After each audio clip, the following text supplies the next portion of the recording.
Joseph Owen never imagined that one day he would encounter a near-death experience. He was born in Utica, New York on November 21, 1924. As a kid, he enjoyed every sport, especially baseball. He attended high school at Christian Brothers Academy. Though he couldn't play sports until his final years there, his love for them never faded. He always dreamed of joining the military, and when the new branch, the paratroopers, was created, he knew he had to sign up. Joseph Owen dreamed of becoming a paratrooper. He was let down. He was told he was too tall and too skinny, being sent across the hall to be a Marine. He immediately got training, finding himself in South Carolina on Parris Island.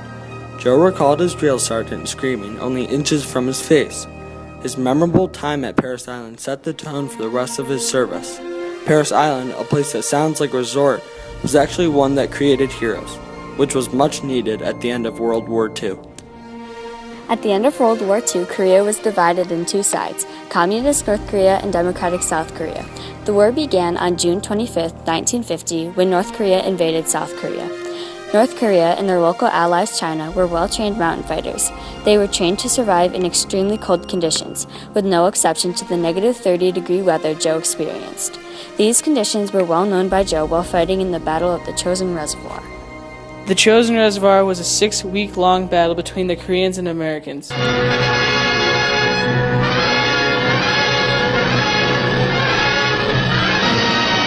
Korea, United Nations troops push on in the cautious advance against the communists. Joseph led his men to win the battle despite limited training of his men and freezing temperatures.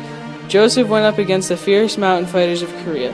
Despite being outgunned and outmanned, Joseph said his men won because they were salty. After 3 years of fighting, Joseph returned home. He had to resume life as a civilian. He started working but later decided to form his own business.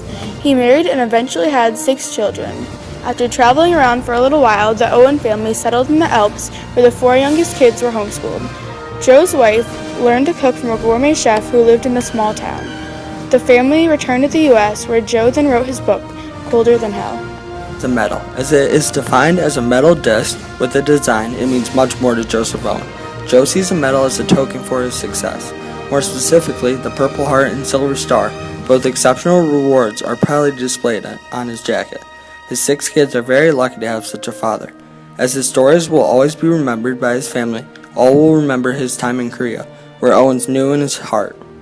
I am a United States Marine, and these medals, ribbons, all derived from my service in the Marine Corps and for getting shot and wounded a couple of times.